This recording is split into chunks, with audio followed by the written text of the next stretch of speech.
Welcome to the Love Your Life and Yourself podcast, the weekly show where science meets soul and mom chaos meets mind mastery. You're not just a mom. You're a woman with dreams, a career, a body that needs care, and a soul that craves more. This podcast is your permission slip to stop surviving and start thriving in motherhood, health, career, and stress resilience. I'm your host, Dr. Ashley Rath, and every week we bring you actionable insights and transformative conversations to help you create a life you truly love. From evidence-based wellness strategies to authentic self-discovery, we'll explore what it takes to thrive through expert interviews and real unfiltered stories. Let's dive into today's episode. Welcome back. What if the most trusted medicine in America, the one nearly every cabinet holds, has quietly become a much bigger question mark? So today, Tylenol is all over the headlines, lawsuits, presidential warnings, new studies, feeling anxiety, and possibly its relationship to autism. So what we're going to do today is unpack it all. I am not here to give you some easy answers. And really, I want to unravel this puzzle piece by piece with curiosity. So, is Tylenol the villain, specifically when it relates to autism? Or is it simply just a clue in a very complicated story about modern childhood stress, toxins, and the way we live? So, as I'm recording this just recently, September 2025, President Trump called for caution along with RFK, saying, urging moms to, quote, tough it out and to use Tylenol sparingly because of its causation of Tylenol. The headlines definitely pushed back. They weren't a fan of this, especially medical experts and in organizations like the WHO, Autism Science, the medical community, saying that the science is really far from settled. And so today, what I'm going to do is unpack it. We're going to look at, is it actually the cause? Could it be a piece of the puzzle? And what does causation versus correlation really mean? So the data shows that there was a meta-analysis and cohort studies that found a correlation. Now, correlation and causation are very different.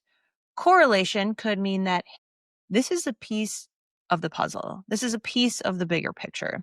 Causation is X leads to Y, right?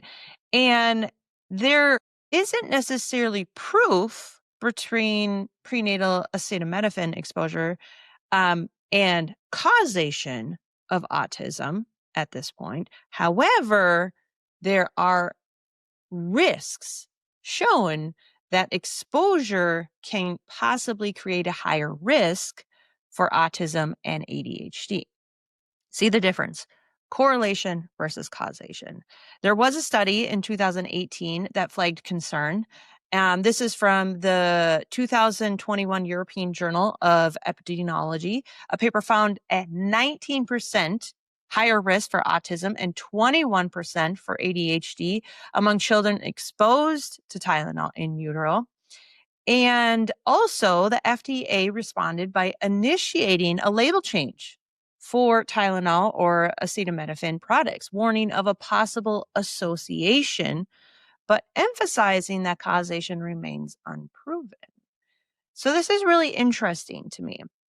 I think this is fascinating. And honestly, it's not necessarily new news to me. I have seen these research studies before, but now it's in the headlines. Now our president is talking about it. RFK is talking about it. And I think, now I'm not here to tell you to take Tylenol or not to take Tylenol. From a personal standpoint, I would say, hey, less is definitely better from a toxic exposure standpoint. But let's back it way up. Let's start way at the beginning. So let's start, from a conception standpoint or even preconception when it comes to epigenetics. So our kids today, we know for certain they are more unhealthy than they were 10, 20, 30, 40 years ago. The rise of ADHD is astronomical. The rise of autism is astronomical. We are now seeing the projected rate of 1 in 6 kids will have autism within the next 10 years. This is wild to me, absolutely wild. So, what is it? Is it Tylenol? I think Tylenol may play a piece, but let's start back up. How is the stress of our adults increasing? Super high, right? So, stress, when we look at our children, is starting even months before conception, and it continues through pregnancy. Now, there's a direct proven shape of the fetal brain development through multiple interconnected biological pathways. This includes epigenetics, what we call the HPA axis programming, placenta function, and inflammation. So, when it comes to the health of our kids, we actually have to look at the health of sperm and egg, right? Because that's where they're getting their genetics, that's where they're getting their map of who they are. So when parents experience chronic stress before conception, research shows there are epigenetic modifications that can occur in both the egg and the sperm. This will have a direct neurodevelopmental impact on genes within the embryo. If this stress continues during pregnancy, persistent stress in mother, this disrupts that HPA axis. So the hypothalamic pituitary adrenal axis. This is the core system that manages the body's stress hormones. As the dysregulation increases, what happens is the baby is essentially going to feel it. This will cross that placenta into the fetus. So if the placenta function is impaired, the stress will alter the blood flow, decrease essentially the placenta's ability to buffer the toxins. And these happen, it's going to affect DNA methylation, histone modification, brain tissue, and really how the body can respond to overall stress, both toxic stress, mental, emotional stress, and physical stress. There's neurotransmitters that shift. So this is the development of essentially the happy hormones like dopamine, serotonin within the fetus as well. So we're seeing that the stress from mom is directly linked to how the baby, the fetus, is developing. This can absolutely have an effect on how that child eventually controls emotion. What is their social emotional behavior? How are they physiologically impacted by the stress? And what that dysregulation from mom and dad has an effect way before this baby even enters the world. So now we add on all sorts of pregnancy stress from a mental emotional standpoint, even prior to conception. And now the sperm and the egg are stressed. So they combine. Now we have a stressed environment where mom lives. And now we add the day to day stressors of mom, highly processed food, chemicals, heavy metals, food packaging, refined sugars, artificial colors, preservatives, high fat, low nutritional value foods, skincare toxins, heavy metal, lead, etc. So these exposures do not operate in isolation from mom to baby. There was actually a study that showed they did a study that looked at the umbilical cord toxins, and there were over 200 toxins in these umbilical cords of brand new babies. And so you think about the toxic load that these children are exposed to in a day-to-day environment just from living in the world that we live in. This modern landscape of toxins everywhere, including in our food, in our environment, in our air, in our mental emotional state. This is having a drastic impact on our babies.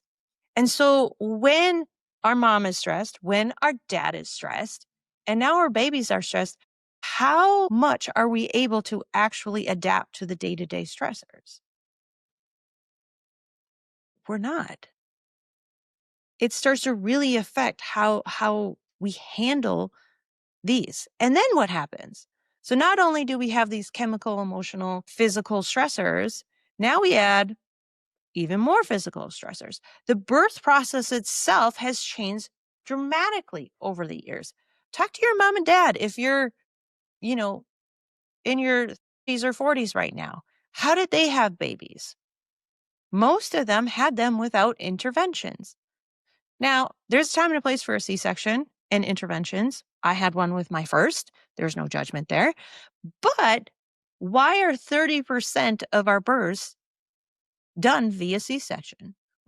These rates have absolutely soared. Forceps, episiotomies, early cord clamping. We're now seeing how these birth effects can have an effect on the mental emotional stress. Remember, stress from early conception or preconception, during pregnancy, and now we add birth trauma, which is considered, quote, normal these days, but we really don't talk about what it does to these babies' nervous systems. There's a study done that looked at what we call a subluxation which is essentially shifts or like a misalignment of the spine that essentially will put stress and tension on the nervous system. And over 90% of these babies had subluxations from birth. And these are like normal natural deliveries too. These aren't just all C-sections.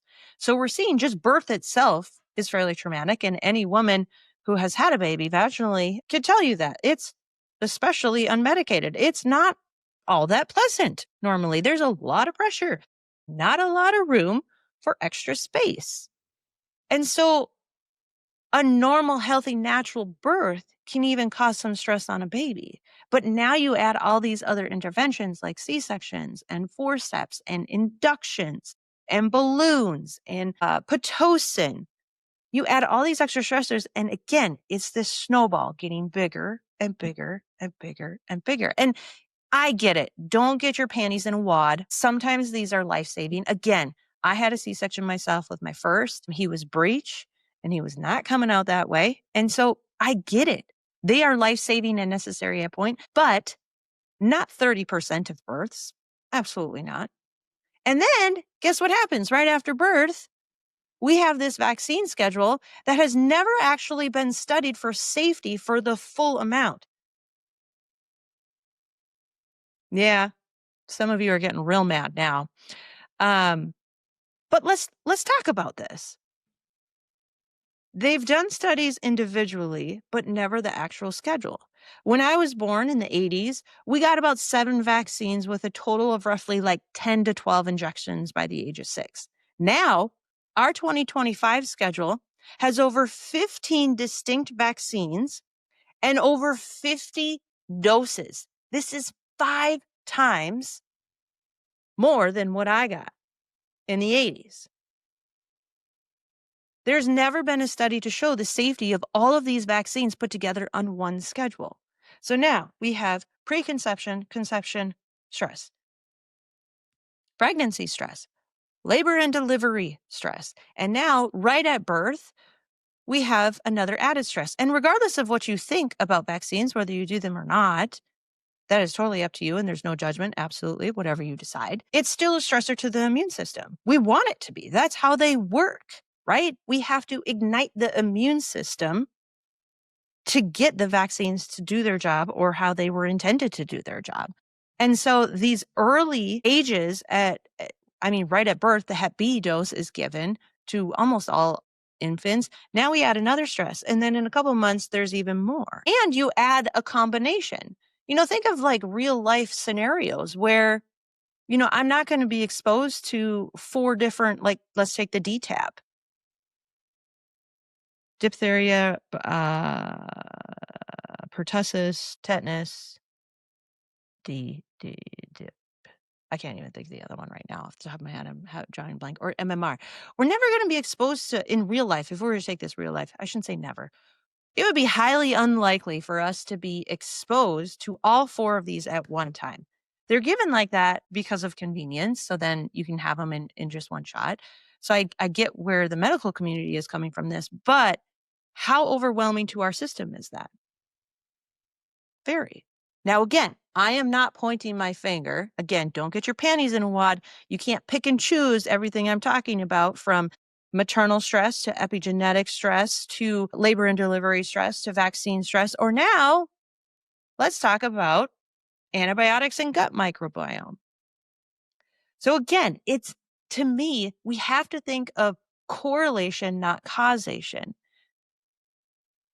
So now baby gets sick. Antibiotics are frequently used around the time of birth. A lot of times they start right at birth for group B strep or C-sections or possible, neonatal infection or infection of the uterus for mom, and then mom is nursing. So most of the time we are exposed to some form of antibiotics in our first years of life. Stress, right? Another added stress. Our snowball is getting bigger and bigger. So even though, again, this practice is life-saving, and by all means, I am not against antibiotic. I'm against overuse of antibiotics. Again, this has been life-saving for my family. My middle child spent 5 days in the hospital and 6 weeks on antibiotics. 6 weeks. He, uh, I believe, was 3 at the time, and he stopped walking. We ended up spending 5 nights at Children's Hospital, and he had a bone infection, which protocol is long range antibiotic use. Very stressful. Very stressful. I think I still have a little bit of PTSD from that, because now every time his leg hurts or his arm hurts, I'm like, oh my God, another bone infection. Very, very rare. Now, that saved his life. I have nothing against antibiotic use, but when antibiotics are given for every single discomfort or fever or little redness of the ear when a baby is teething, that's overuse. When most ear infections, 90% of them, are viral, they'll go away on their own. See, the thing is, antibiotics disrupt the microbiome in our gut, especially those broad spectrum ones and multiple doses. Did my son have massive stressors from this antibiotics? Yes. He had a massive stressor from the infection too. My pros and cons were, yeah, we're going to take the antibiotics for 6 weeks, and then we'll figure out how to heal the gut from a stress standpoint. So I get this push and pull of like, well, should I or shouldn't I? Well, it depends. But we have to think of this as a big picture thing, especially when it comes to autism. I don't think one thing is causing it. It's this accumulation of all these stressors, starting with mom and dad, that are causing it. It continues. So the research studies show that from an antibiotic use, that antibiotic-driven microbiome disruption can alter this gut-brain signaling, causing inflammation and even brain development. So what we're seeing is the gut has a direct impact on the brain, and the brain has a gut impact on the gut. So now if we disrupt this and the gut is super healthy from either eating crappy, toxic loads, parasites, molds, heavy metals, or antibiotic use, now we have a double whammy. Now our brain is getting even stressed from our gut. And our brain is telling our gut, hey, what the heck is going on down there? Plus, we had all this crazy, terrible food, and then we give our moms folic acid. Deliberately fortified foods, especially in cereals and grains. This synthetic form of folic acid blocks the natural folate transport. I know, we were always told, take folic acid while you're pregnant, right? But this synthetic form impacts the natural healthy folate methylation that needs to happen for all these other systems to work, which impacts massively their neurodevelopment. So there's new research emerging to question whether these synthetic nutrients may actually be causing their genetics to misfire. So the complete opposite of what we're wanting. The other thing is when we talk about especially our adult population, we have a massive influx of fatty liver syndrome, non-alcoholic fatty liver syndrome. 32% of Americans have problems detoxifying. 32%, which is driven by metabolic dysfunction, meaning they are eating, it's essentially a metabolic dysfunction. Their insulin is dysregulated. In the United States, it's actually close to 40%. Worldwide, it's 32%. But fatty liver impairs the function of our liver. It reduces the ability for it to detoxify. How is it caused? Well, It's caused by us constantly being in this stress state. Our HPA axis, hypothalamic pituitary adrenal gland, being dysregulated. That dysregulation will throw our insulin. So cortisol and insulin will act a lot like each other. It'll shuttle glucose around. And our diet, quite frankly, sucks. We eat very high carb, low protein, very terrible nutrient dense foods. And it completely throws our stress response off and our insulin off of this chart. So what do we all have here? We have stress from an adult standpoint. Those two stressors, sperm and egg, join. Now we have a stressful pregnancy. Now we have a stressful labor and delivery. Now we have all this toxic load from antibiotics and vaccines and just toxic environment and food. And then the mental emotional stress that mom and dad have. Well, we absolutely pick up on that as a child. And now we add your basic Tylenol use during pregnancy. So these are just added things for pain and discomfort, or Tylenol use for ear infection or fever. It starts to become a perfect storm. These nutritional deficiencies, physical stressors, mentally emotional stressors, toxic stressors, your body just decreases its ability to even function. We live in too stressed, overwhelmed systems. So here's my core belief. I don't think autism is the result of one single hit. I don't think that there is one thing causing it. I think this is a puzzle with multiple pieces, and we exposed a couple of them today. But if we can start reducing one puzzle slightly, that massive snowball that we have today in our extremely unhealthy world will start to get a little bit smaller. Our winter huge snowball, the spring will come and that snowball will start shrinking. That's what we need. That's what we need to actually get healthier. Our systems, from an adult standpoint, are extremely overstressed and unhealthy. This Tylenol, this piece of the puzzle is that. It's a piece, in my opinion. Our tiny little nervous systems of these babies are getting so overwhelmed and they can't handle it. It's a dysregulation of their nervous system. To me, it's a multi-hit model, a perfect storm where essentially resilience falls below that threshold. And really, it's leaving brains that are unable to adapt. So the next time